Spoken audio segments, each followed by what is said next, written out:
बिस्मिल्लाहिर्रहमानिर्रहीम। अस्सलाम वालेकुम रहमतुल्लाह। 9th class physics unit 3 dynamics. तो आज के लेक्चर में जो आर्टिकल हमने डिस्कस करना है, इसकी हेडिंग जो है वो खासी लंबी है, बल्कि डिटेल के साथ ही लिखा हुआ है। Vertical motion of two bodies. आपने दो बॉडीज़ हैं, उनकी वर्टिकल मोशन अमूदी हरकत, ऊपर नीचे, इस तरह की हरकत, दोनों नीचे आए या दोनों ऊपर जाएं, वर्टिकल मोशन, ठीक है। Attach to the end of string. ये जो बॉडीज़ हैं इन्हें आपने किसी डोरी के साथ अपने साथ बांधा हुआ, ठीक है। That passes over a frictionless pulley. ये जो है डोरी जो है एक फ्रिक्शनलेस पुली में से, यानी बगैर रगड़ के। मसलन आपने इस वक्त दो बॉडीज लेनी है जिनकी मैथ डिफरेंट होगी। ये बड़ी मैथ हमने इस तरफ रखी हुई है, ये ए समझ ले, ये बी। इन दोनों को डोरी से बांधा हुआ और उनको लटकाया हुआ है किसी फ्रिक्शनलेस पुली के साथ, यूँ। और ये पुली ऊपर नीचे मूव कर सकती है। तो अब देखें, हम फर्स्ट करते हैं, हमारे पास दो बॉडीज़ हैं, M1 जिसकी मैथ जो है, M1 मैथ जो है वो ग्रेटर है M2 से। उन्हें डोरी की मदद से बांधा हुआ है हमने और एक फ्रिक्शनलेस पुली से गुजारा हुआ है। अब ये देखिएगा, बॉडी ए पे डिस्कस करते हैं। बॉडी ए पे हमारे साथ क्या सूरत हाल होगी कि ये इसका वेट का वेक्टर मैं बनाता हूँ। ये वेट W1 से बोल रहे हैं M1 को, ये W = mg होता है, M1g, ये इसका वेट आ गया। अच्छा, ये वेट का वेक्टर और जो टेंशन का वेक्टर मैंने बताया था इसके अपोजिट होता है, ये ऊपर की तरफ होगा, ऊपर की तरफ। इसकी लेंथ ज़रा गौर से देख लें। इसकी लेंथ, क्योंकि ये नीचे की तरफ मूव करेगा तो वेट की लेंथ ज़्यादा होगी और टेंशन की लेंथ इसकी थोड़ी सी कम करके दिखाते हैं, ये टेंशन T। और आपको बताया टेंशन जो है लास्ट आर्टिकल में वो बॉडी के दूसरी तरफ निकल रही होती है, ये टेंशन की सीमत हो गई। तो ये बॉडी A है और इसमें वेट जो है W1 = m1g और ये टेंशन कम है, उसको सपोर्ट नहीं कर पा रही, वेट ज़्यादा है, इसलिए ये नीचे मूव कर रहा है। अब दूसरी बॉडी पे चले जाएं। यहाँ पे ऐसा है टेंशन वेक्टर, ये वेट इसका पहले डिस्कस कर ले। वेट ये W2, इसकी लेंथ इससे कम होगी क्योंकि छोटी बॉडी है, वेट इसका कम होगा। तो ये W2 = m2g।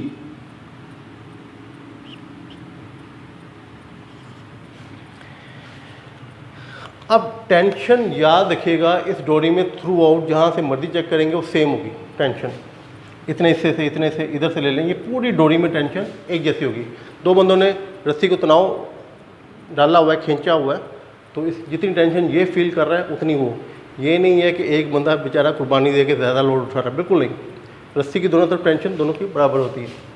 अच्छा, ये टेंशन का वेक्टर जितना मैंने बनाया था वो उतना ही मैं इधर बनाऊँगा, यहाँ तक था। ये इसका ख्याल करना चाहिए, अंदाजे से बनाएं, बहुत नाप तोल के नहीं, लेकिन ये दोनों बराबर। टेंशन का रुख ऊपर की तरफ होगा। अब यहाँ पे टेंशन की मिकदार जो ज़्यादा है वेट से, इसलिए टेंशन उसे ऊपर खींच रही है और ये बॉडी ऊपर की तरफ मूव कर रही है। तो इसका जो एक्सेलेरेशन है उसकी सीमत ऊपर की तरफ है, इस बॉडी की एक्सेलेरेशन ऊपर, इसका नीचे की। मिकदार दोनों बराबर है लेकिन डायरेक्शन इसकी इस तरफ से ऊपर है और दूसरी तरफ नीचे है। एक्सेलेरेशन दोनों का बराबर है मैग्नीट्यूड में। अब हम डिस्कस करते हैं बॉडी ए पे क्या हो रहा है। एट बॉडी ए ये डिस्कस करते हैं। इसमें देखें नेट फोर्स, क्योंकि मैंने बॉडी ए लिख दिया, वरना नेट फोर्स एट बॉडी ए लिखता, मैंने उसकी हेडिंग ही बना दी हुई है। तो नेट फोर्स वो होती है कि जो कि तमाम फोर्सेस को जमा करे जो बाकी बचे है। तो ये हमारे पास ये फोर्स है वेट, ये है m1g वेट, और माइनस इसमें से टेंशन होता है T, ये नेट फोर्स है। इसकी क्वांटिटी ज़्यादा है, इसकी क्वांटिटी कम है, तो ये हमारे पास नेट फोर्स आ गई। और न्यूटन सेकंड लॉ कहता है, आपका न्यूटन सेकंड लॉ बोलता है कि नेट फोर्स जो है, आपको ये यहाँ पे लिख दूँ F = ma, ये न्यूटन सेकंड लॉ है। एक फट ये अपनी आदत पक्की कर ले, F = ma आए तो Newton second law.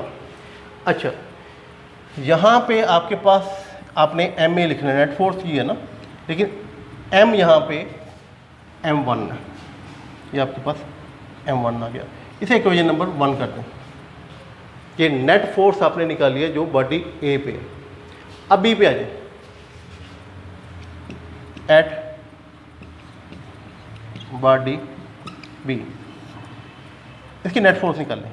Net force in दोनों में से बड़ा कौन सा है? टेंशन और वेट में से टेंशन बड़ा है। बड़े में से छोटे को निकाल लेंगे तो आप लिखेंगे T माइनस वेट जो है इसका M2G, और according to Newton second law F is equal to M में ये फोर्स है, नेट फोर्स है ना, M2G, F is equal to MA।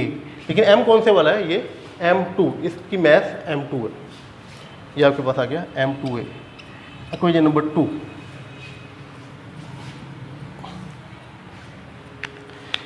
अच्छा, अब इसके बाद आपको बताऊं हमारा टारगेट क्या है। हमने यहाँ पे ये जो डोरी है इसके अंदर जो टेंशन है उसकी मिकदार कैलकुलेट करनी है और एक्सेलेरेशन की मिकदार, दो चीज़ें कैलकुलेट करनी है। ये जब इसकी मोशन होती है तो इसकी डोरी में टेंशन का कितनी होती है और इसका एक्सेलेरेशन कितना होता है।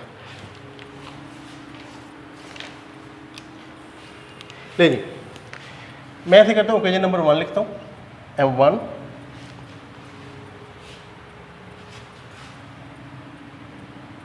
G minus T is equal to M1A। ये इक्वेशन नंबर 1 लिखी मैंने। इक्वेशन नंबर 2 मैं थोड़ी तरतीब इसके बदलने लगा हूँ, माइनस M2G, ऐसे नाम लिखूँ तब भी काम चलता है। M2G T के नीचे T लिखना चाह रहा हूँ तो ये प्लस का T है, इज इक्वल टू M2A। ये इक्वेशन नंबर 2। अब इसको ऐड करेंगे, एडिंग। ये एलिमिनेशन का काम हो रहा है जो 8 क्लास में आप पढ़ के आए, यहाँ पर टी एलिमिनेट कर रहा हूँ मैं। ये टी कैंसिल हो गया, प्लस और माइनस का। मेरे पास आ गया M1G और माइनस M2G, और इधर आ गया M1A प्लस, एडिंग में स्पेस कम है, इधर लिख देता हूँ, एडिंग M2A। इन दोनों में से G कॉमन निकलता है, M1G minus, sorry G common लेना मैंने, माइनस M2, ये G कॉमन ले लें, इधर से A कॉमन निकलता है, A M1 प्लस M2। तो हमारा टारगेट क्या है? हमने A की कीमत निकालनी है। यहाँ से G की भी निकलती है, और G मैं आपको यहाँ पर रेड कर दूँ, ये हमने बाद में इसको डिस्कस करना है, ये मैं इसको रेड करके छोड़ता हूँ। ये G बहरहाल यहाँ पे आपके पास ये A की कीमत आ जाएगी, ये इसके नीचे आएगा M1 माइनस M2, और साथ ये G इधर लिख दें, ब्रैकेट नहीं डाली अब मैंने, G इधर लिख दें, इसका मतलब है ये बटे की लामत यहाँ ब्रैकेट का काम करेगी, ये दोनों से मल्टीप्लाई हो रहा है। ऊपर लिख देंगे तो फिर नहीं, ऊपर लिखेंगे तो ब्रैकेट डालनी पड़ेगी। ये नीचे आ गया M1 प्लस M2। ये एक टारगेट जो हमें दिया गया था कि हमने इसका एक्सेलेरेशन मालूम करना है, वो हमने मालूम कर लिया। इसके बाद हमने इसकी टेंशन मालूम करनी है। तो टेंशन जो है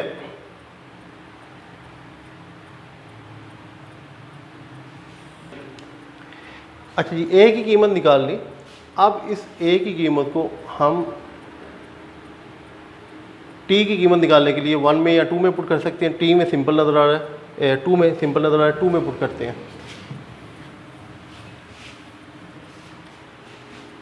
यहाँ पे लिख भी देता हूँ, पुटिंग दिस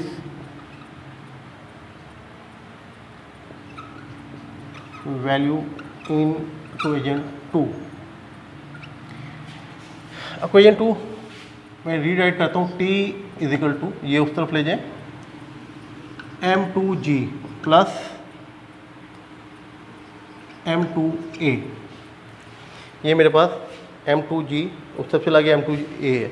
अब मैंने A की कीमत पुट करनी, A।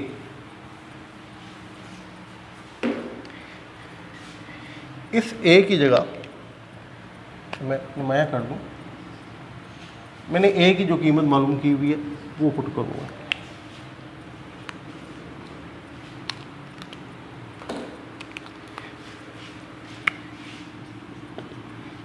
M2G plus M2A। A की जगह मेरे पास है M1 माइनस M2, अब ब्रैकेट डाल के G लिख देता हूँ, over M1 plus m2।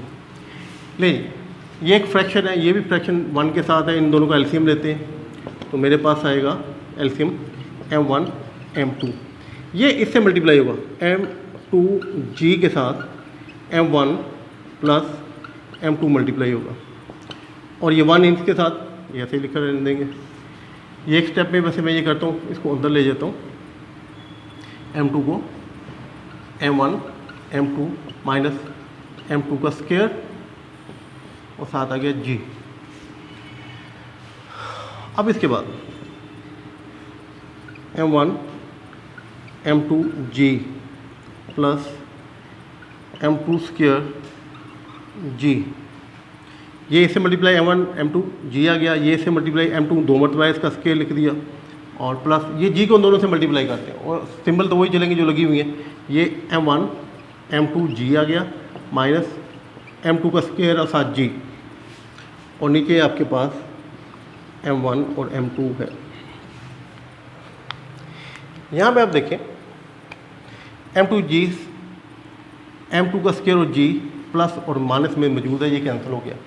m1 m2 g m1 m2 ये दो मरतबा मौजूद है, तो ये हमारे पास हो जाएगा जी 2 1 plus 1 2 2 m1 m2 g over m1 plus m2, ये टेंशन।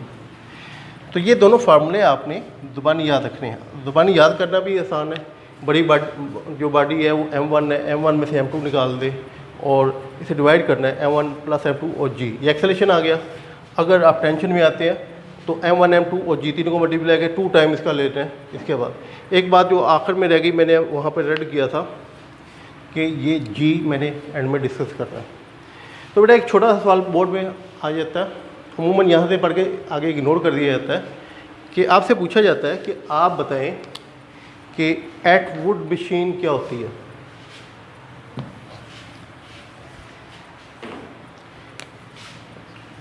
एटवुड मशीन क्या होती है, एटवुड मशीन, और किस काम के लिए इस्तेमाल होती है। तो ये सुने, ये जो कहते हैं ये अरेंजमेंट है ना, हमने इस मशीन को हम एटवुड मशीन जो है वो कहते हैं, और किस लिए इस्तेमाल हो सकती है, ये वैल्यू ऑफ जी निकालने के लिए इस्तेमाल हो सकती है, ग्रेविटेशनल एक्सेलरेशन जी। तो देखिए ये जी जो रेड है ना, मैं इसी को पकड़ता हूँ जी, ये मैंने रेड रहने दिया, ये जो है इसके साथ मल्टीपल टर्म इसके नीचे ले जाएं तो क्या बनेगा आपके पास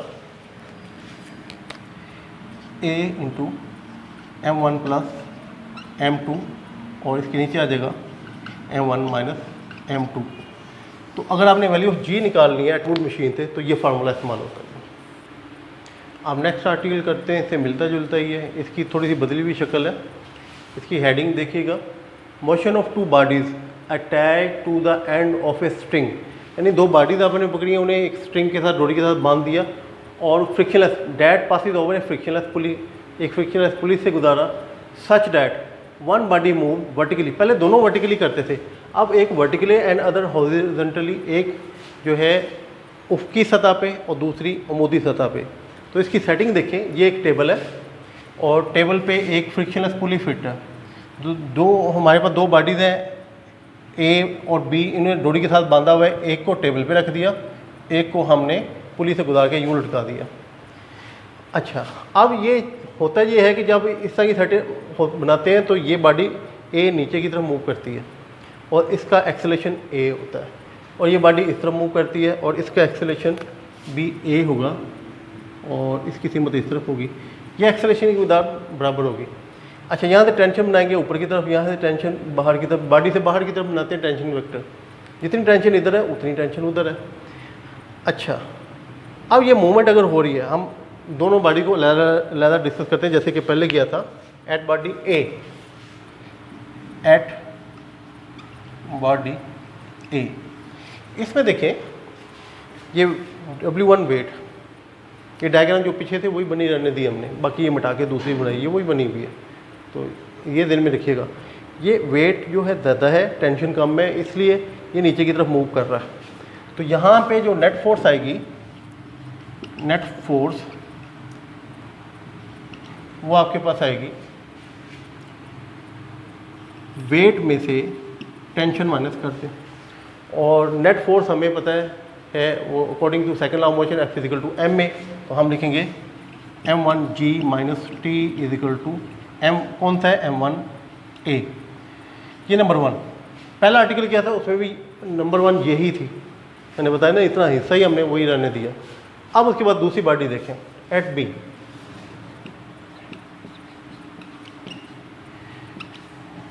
यहाँ पे 3 किस्म की फोर्सेस लग रही हैं।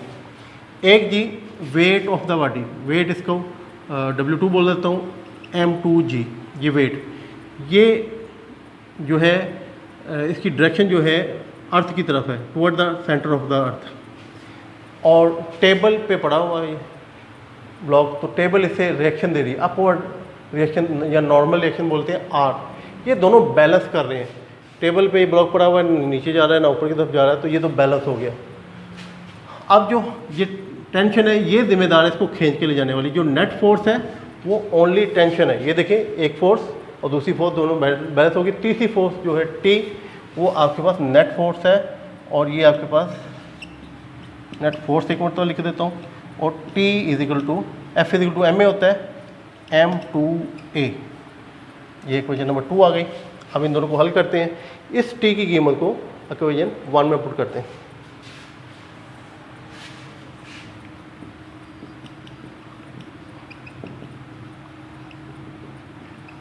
1, ये मेरे पास है m1g माइनस टी की जगह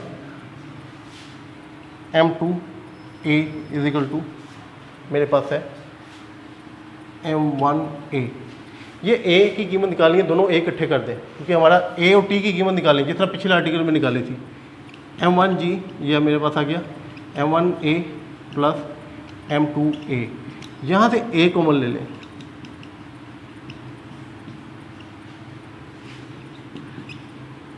तो a की कीमत आ गई m1g ओवर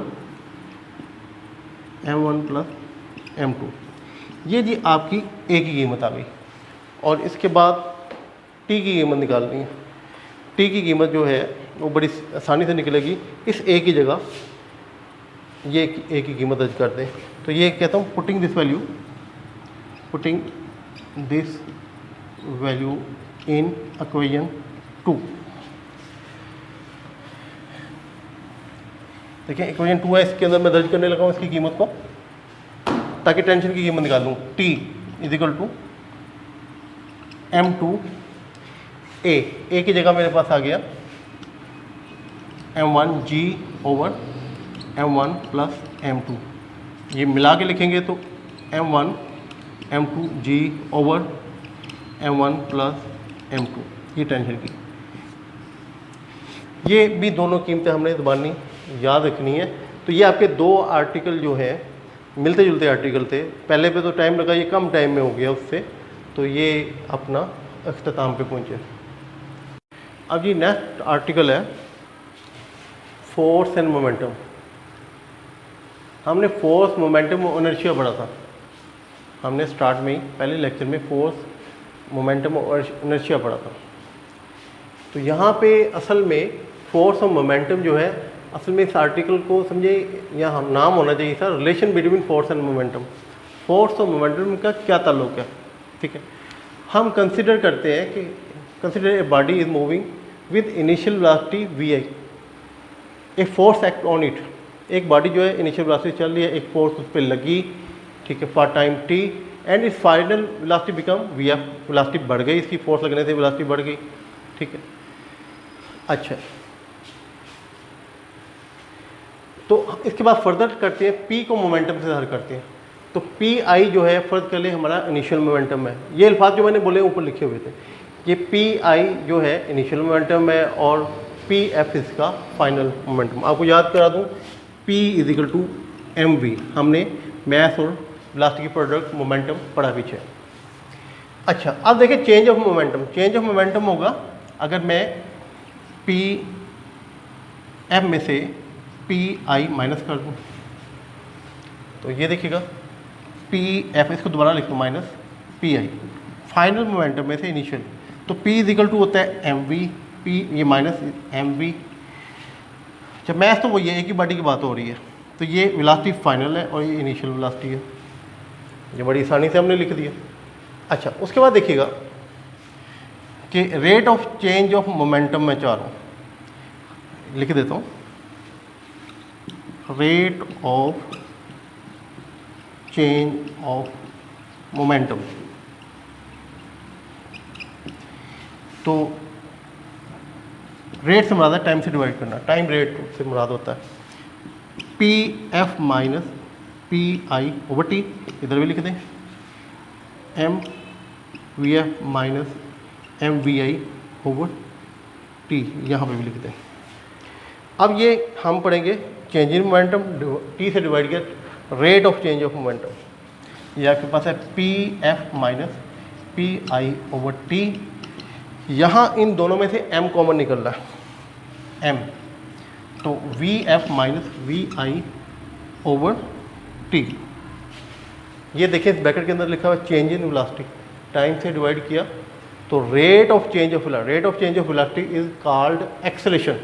आपको याद होगा, rate of change of momentum, sorry velocity, velocity is called acceleration. ये पीछे हमने इसकी डेफिनेशन में पढ़ लिया, यानी एक्सेलरेशन होता है v F minus we I over इसके t. First equation of motion से भी आप इसको एक्सेलरेशन की कीमत निकाल सकते हैं। तो यहाँ पे क्या आ गया ए एम ए, ये एम ए क्या होता है, second law of motion, force. तो ये क्या था, ये था rate of change of momentum is equal to force, यानी कि हम एक डेफिनेशन और बन गई, rate of change of momentum is called force. अच्छा, अब सेकंड लॉ ऑफ मोशन हमने पढ़ा था, a force act on a body it produces acceleration in its direction, the acceleration is directly proportional to the applied force and inversely proportional to mass, ये हमने पढ़ा था।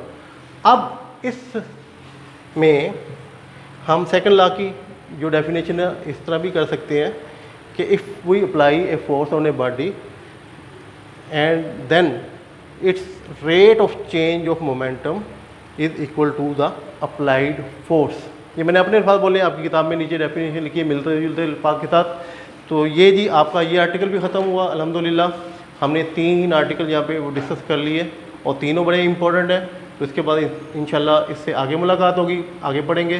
तब तक के लिए अल्लाह हाफ़िज़।